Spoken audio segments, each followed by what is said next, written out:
Can we have a little bit more? Is that allowed? Absolutely. I mean, it's our mint cake.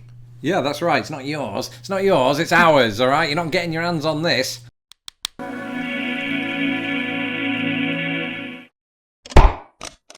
Laurence, we have all the stuff from England, and it's all over the apartment, and you keep on telling me that it can't go away. Why can't we put it away where it goes? I mean, perfectly good reason as to why not. I'm lazy, and also I thought we could do a video about the things we brought home. Oh, okay. Like a haul? A haul. H-A-U-L. Do you do haul videos? I do now, apparently. I'm not really sure what they are, but we did a haul, and I think it should be interesting. Quite random, some of the stuff we brought back. Some of it not so random, but you'll see that in just a second. Do you want to get underway, lassie? Not the dog. Sure, lad. Lad, it's British slang. So I think the thing about this is that we didn't really have particularly large suitcases. This was something that people pointed out on both Instagram and one video that we did. And there was a reason for that. It was a very strategic reason. And that reason was that we were traveling all around England and we just didn't want these behemoths to be carrying around with us. Behemoths as in suitcases. Behemoths? Behemoth, the first word that came to my head. Yeah, so we had a carry-on each, and then we also had a personal item, which in my case was a backpack, and in your case was a computer bag. More or less, yeah. And we traveled around with those things, our little carry-on and our backpacks, and or computer cases, and that was it. We knew that we were going to a lot of different cities in those 2 weeks, and so it would have made very little sense to carry a large suitcase in addition to that carry-on and that particular bag, especially knowing that we're going to be going back again. All that to say, we didn't have a massive amount of room to bring back a huge amount of souvenirs, but we did bring back some souvenirs, mostly for ourselves, let's be honest, and none for you, unfortunately, unless, of course, you received a postcard from us. Right. Because you were a $5 or more patron, but that's another story for another day in the past. Let us know if you've received those postcards, by the way, but today we're just going to be talking about those little things that we brought back. So, by far the largest items that we bought That's fashion. On this trip were a dress and a sweater. Full disclosure here, the reason why these were bought was not because I'm obsessed with fashion. They were because one of my shirts actually got ruined on a trip to Cleethorpes with friends. You'll see all of that later. But in the meantime, just know that there was a strategic reason behind buying this beauty and this beauty. The other thing about the green dress is that she blended into all of the countryside. The dress is a beautiful number from Collective Vintage. I'm a little bit into vintage clothing. Guess they didn't know that, did they? So they will if they've seen your website, oldfashionedaf.com. Oh, wow, yeah. And this sweater is, I believe, from Band Apparel, and both of them are magic. And they're from Bowler Vintage in York, which the ladies there were amazing, and I would highly recommend that place anytime that you go to York. This is not sponsored. I just really love it, and I will be going back at some point in the future. That sweater and that dress were by far the largest things that we bought, and probably the most expensive. Yeah, a tad expensive. Let's move on quickly to something that was not expensive at all, at least not for me, because they were a gift, and that is these. You might not recognise these at first. These are Manchester United programmes, actually from the day of games at Old Trafford in Manchester, because my aunt and uncle are season ticket holders, and they gave me these just as a sort of gift. I don't really, I mean, they're nice to have. I'd rather be at the games themselves. Manchester United, of course, had a great season, finishing 6th and all of that. Oh, wow. Yeah, pretty poor. I haven't read them yet, but I will get round to it. So that was really nice to have these, because you couldn't really get these in the United States. So these are part of the random things that I have. But I just got 3 of them, and I'll get through those at some point. Maybe in the summer when the season isn't happening, so I'm not as depressed reading this over my team's exploits. That's fair. Hat pins.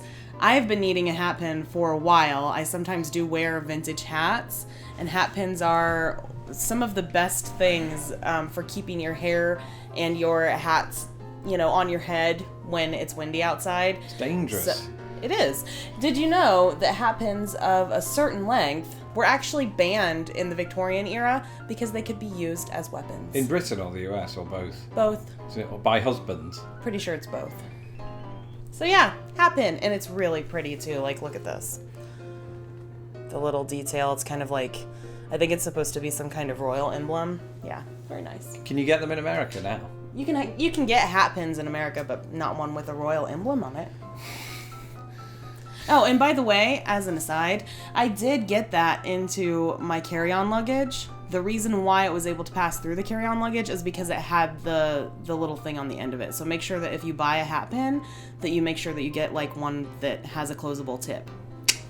I think the next one is the one that I'm most happy about having brought back, and that's because it's a book by my brother. We were supposed to receive this in the mail here in Chicago from my mother, and it never arrived. So we actually received it by hand from my brother himself. It is called Everything You Know About England Is Wrong. But the very special thing about this is he actually dedicated it to me and Tara, to Laurence and Tara, who probably know more about England than me, despite having not lived there for a decade. Not sure that that's true. Matt is a bit of an expert. Well, he's an expert on London. We've cultivated a bit of an expertise on English life to some extent. I mean, not English life, but just sort of... But differences. Yeah, between the two countries, I think. I think that, to some extent, something I found out while we were in England is that there are things about English life I don't even know or didn't know until going back. So that have changed, and we'll talk some more about that stuff too in the future, in this video and others. So that's it, and it's available at all good bookstores online, mostly Amazon. Go there now. And, you know, not to be sort of nepotistic about this, but I could put a link to the book in the description box below. Matt, you can thank me later. So again, I just can't help but stay true to my vintage self, I guess. We have an allotment gardener magnet that was, I believe, one of those... It doesn't smell like a garden, it's just a magnet.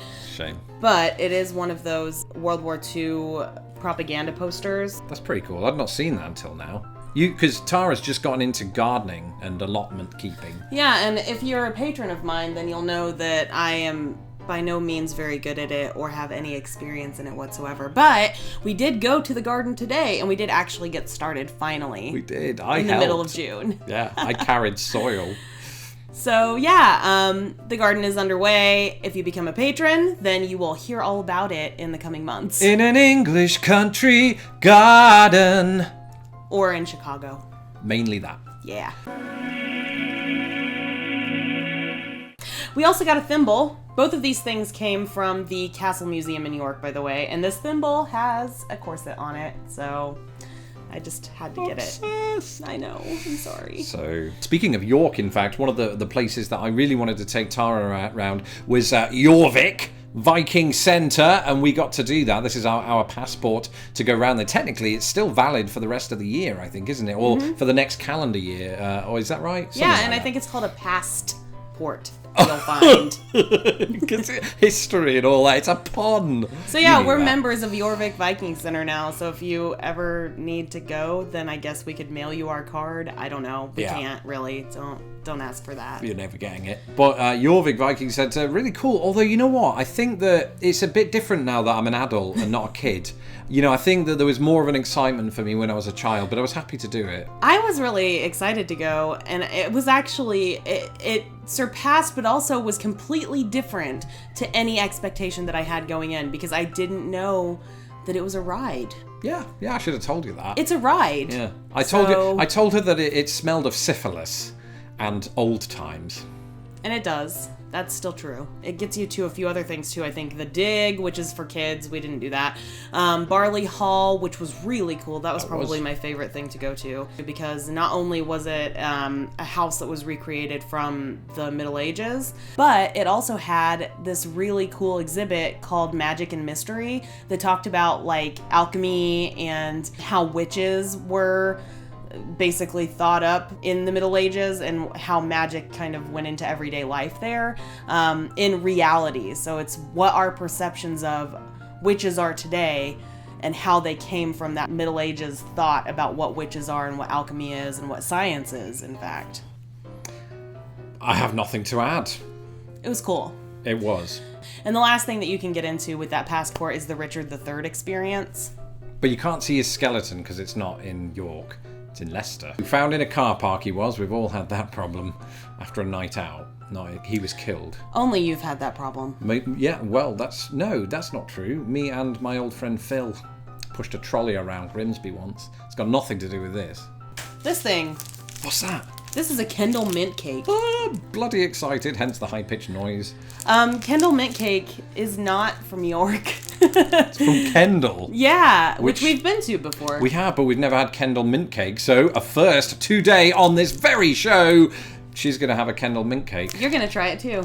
Yes. He doesn't like mint. This should be really fun. But I do like Kendall and cake. Are you ready for this action here? It's not an ASMR video. But you wish it was, don't you? No.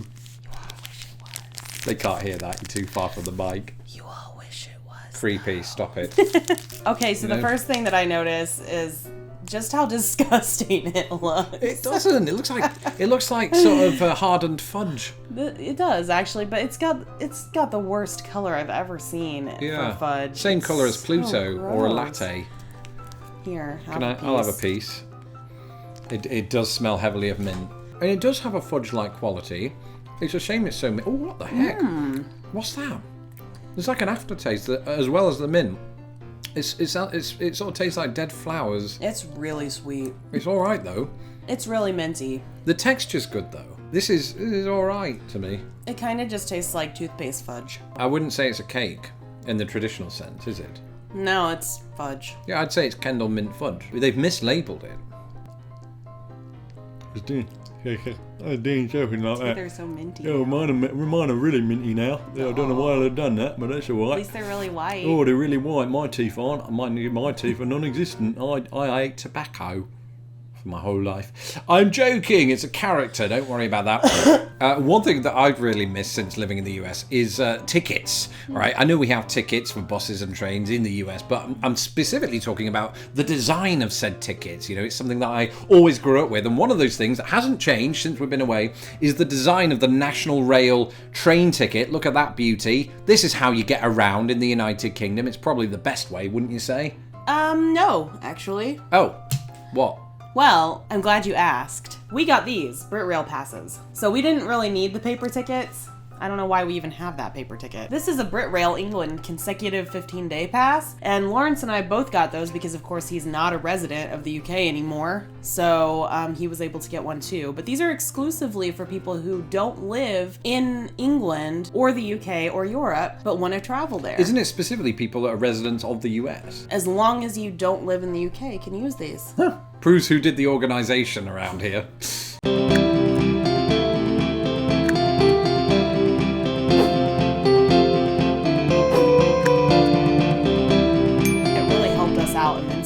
Yeah, I highly recommend it. Having lived in the UK before, you know, just individual or even round-trip train tickets were usually pretty expensive, and this really, really gave us a huge reduction overall because we knew we were going to be taking a lot of trains on this journey. So it was very, very useful. One of the best investments I've ever made in my entire life. I don't know why I went Michael Caine on you there. One of the best investments in this trip, at least. We definitely got our money's worth of it, and it was really easy to use too. If you can't scan it, which you can at most train stations across England at least now, then they'll help you out with it and they'll still let you through because they know that the Brit Rail Pass is what you're supposed to use. Yeah, they won't slap you, is what she's saying. So more stuff. More clothing, by the looks of it. Is it? It's not t-shirts. Oh, it's tea towels. Not clothing. Not clothing. You have one. Where did you get these? I don't remember this. This was at the Shambles Market. Oh, in York. Yes, yeah. I do remember this. Yeah. I was off photographing stuff because that's what I do. They're very look Yorkshire. At that. Yeah, Yorkshire themed. What was I saying? Yorkshire pudding. Look at that. Look at that. So lots of really fun. It doesn't fit. Yeah. You do it long ways. So these two are just recipes. And I love tea towels. That's really the reason why we got these. But I also make a lot of British food. And I love tea towels too, but I don't like doing dishes. It's sort of this weird dichotomy, isn't it? I can vouch for that as well. He really doesn't like doing dishes at all. I wasn't fishing. But the third one that you dropped... Yeah, I'll pick it up. It's dirty. Great. It's got people on it. The third one doesn't have... recipes on it, it has mottos, so you should read some of them. See all, hear all, say nout, eat all, suck all, pay nout, and if that ever does out for nout, do it for this'n. And what does that mean? I don't know. If you do anything for nothing, do it for something. I don't. If you're from Yorkshire, what does that mean? Yeah, let us know in the comments below, because I've absolutely no idea. Okay, what's next? Jam jars! Jam jars indeed. Look at these little things. Now, you had a problem getting these through customs, didn't you? I did. Okay, so we basically, from every place that we went to in the UK, ended up with a different jam jar. I don't know why. They were just served at breakfast, and they were all different every time. So we have some marmalade and some apricot jam. Apricot. Pronunciation difference. I even have a little honey. What are yours? Well, I've got some good ones here. So, firstly, I have some raspberry. That's pronounced raspberry by humans. And what's this one? Bitter orange marmalade. I think Paddington would like that. And then finally, some blackcurrant. Now, viewers here in the United States may be unfamiliar with blackcurrant, and there's a very good reason for that. You know, back in the day, back in the 19th century, blackcurrant was actually all the rage here in the United States. It was a big deal, in fact, until fungus from it started spreading to your white pine trees, and those white pine trees were very important in the logging industry. So the logging industry got its way, and blackcurrant was banned on a federal level, was banned through the 1960s, and then at that point, states made the decisions as to whether or not they were going to allow blackcurrant. In New York State, and I think some of the other East Coast states to this very day, you can now cultivate blackcurrant, but it took time, and again, a lot of states still have laws banning this very thing, but, you know, less than 1% of Americans are probably going to know what blackcurrant is. Basically, I mean, I don't really know how to describe it. It's just a very yummy sort of currant, and usually used in either a fruit jam type way, or you can get blackcurrant juice drinks such as Ribena, which we get commonly. You can get that actually here in the United States, but it's imported. All right, what do we have here? This is wingy, very wingy. So, I bought 2 pins, as you can see. One of them is a salamander, and the other one is attacking Laurence.